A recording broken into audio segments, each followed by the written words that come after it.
شروع اللہ کے نام سے جو بے انتہا مہربان نہایت رحم والا ہے۔ سورہ فاتحہ مکیہ ہے۔ اس میں 7 آیات، 27 کلمات، 140 حروف اور 1 رکوع ہے۔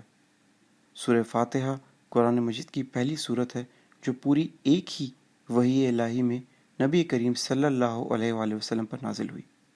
شاید اسی مناسبت سے قرآن شریف کی ترتیب کے لحاظ سے پہلی سورت قرار پائی، اور اسی وجہ سے اس کا نام فاتحہ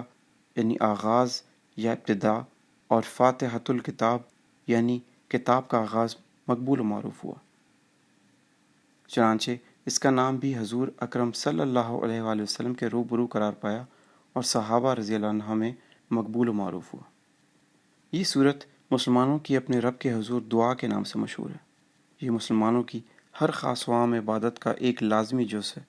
اور کوئی پاک عمل و معاملہ اس وقت تک پایہ تکمیل کو نہیں پہنچتا جب تک کہ اس کام کا آغاز اس عظیم سورت کی تلاوت سے نہ کیا جائے۔ اس سورت کو اور بھی بہت سے ناموں سے جانا جاتا ہے، جیسا کہ سورہ شفا کہ اس کی تاثیر سے روحانی اور جسمانی شفا حاصل ہوتی ہے، اور ام القرآن کہ یہ تمام قرآن مجید کا خلاصہ ہے، اور باقی تمام علوم قرآن اس میں موجود ہیں، اور تعلیم المسئلہ کہ اس میں اللہ تعالیٰ نے اپنے بندوں کو سوال کرنا سکھایا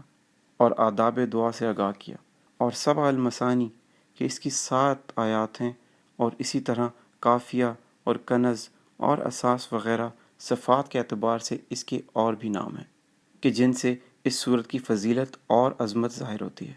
لیکن سورہ الحمد تو اس کا سب سے مشہور اور معروف نام ہے، جس سے مراد ایسی سورت ہے جس میں اللہ تعالیٰ کی حمد ہے۔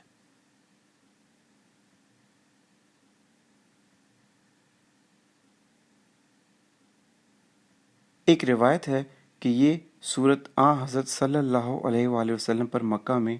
سورہ اقرا، سورہ مزمل اور سورہ مدثر کے بعد نازل ہوئی۔ ابن حبیب اور ان کی پیروی میں ابن نقیب دونوں کا قول ہے کہ قرآن شریف میں بعض صورتیں اور آیتیں اس قسم کی ہیں کہ جن کے ساتھ فرشتوں کی تعداد رہنمائی کرتی ہوئی نازل ہوئی۔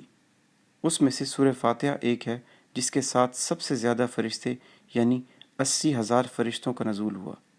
اور ان چند صورتوں اور آیتوں کے علاوہ باقی تمام قرآن مجید بغیر کسی حفاظت کے تنہا حضرت جبرائیل علیہ السلام کی معرفت کیا گیا۔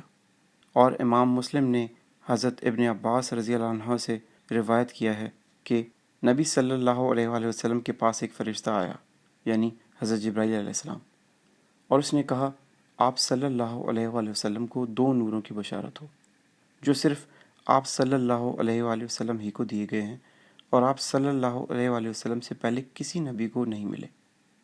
ان 2 نوروں میں سے ایک نور سورہ فاتحہ کی آخری 3 آیات ہیں۔ سورہ فاتحہ کے نزول کے بارے میں ایک روایت یہ ہے کہ کتاب الدلائل میں امام بیہقی نے اور امام واحدی نے بطریق یونس بن بکیر ان یونس بن عمر ابی صبرہ عمر بن شرجیل یہ روایت کیا ہے کہ نبی اکرم صلی اللہ علیہ وآلہ وسلم نے حضرت خدیجہ رضی اللہ عنہا سے ارشاد فرمایا کہ جب میں اکیلا ہوتا ہوں تو غیب سے آواز سنتا ہوں جس سے مجھ کو ایک دہشت معلوم ہوتی ہے۔ حضرت خدیجہ رضی اللہ تعالی عنہا نے عرض کیا کہ آپ حضرت ابو بکر رضی اللہ تعالی عنہ کو ساتھ لے کر ورقہ بن نوفل کے پاس جائیے اور اس واقعے کو بیان کیجیے۔ چنانچہ آپ صلی اللہ علیہ وآلہ وسلم ان کے پاس تشریف لے گئے۔ ورقہ بن نوفل بن اسد بن عبد العزیٰ بن قصا انہوں نے اور زید بن عمر بن نفیل نے بت پرستی سے تنگ آ کر زمانہ جاہلیت میں ملک شام کو تحقیق دین کے لیے سفر کیا تھا۔ وہاں بڑی تحقیق و تعلیم کے بعد ورقہ نے عیسائیت اختیار کی۔ آپ انبیاء سابقین کی کتب سے بہت اچھی طرح واقف تھے۔ حضور صلی اللہ علیہ وآلہ وسلم نے جب سارا قصہ ان سے بیان کیا تو ورقہ نے کہا یہ حاطف غیر دراصل اللہ تعالیٰ کا فرشتہ ہے، اور یہ وہی فرشتہ ہے جو حضرت موسیٰ علیہ السلام پر اترا تھا۔ تب ورقہ حضور صلی اللہ علیہ وآلہ وسلم پر ایمان لے آئے اور کہا کاش میں اس زمانے میں جوان ہوتا کہ جب آپ صلی اللہ علیہ وآلہ وسلم کی قوم آپ صلی اللہ علیہ وآلہ وسلم کو نکالے گی۔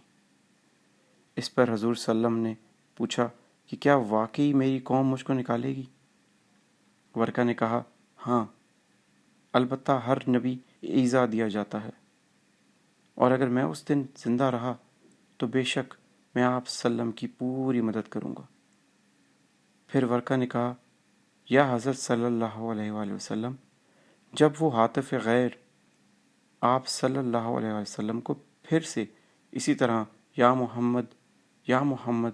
کہہ کر پکارے تو آپ صلی اللہ علیہ وآلہ وسلم ٹھہر کر اس کی بات سنیے کہ وہ کیا کہتا ہے۔ پس آپ صلی اللہ علیہ وآلہ وسلم نے ایسا ہی کیا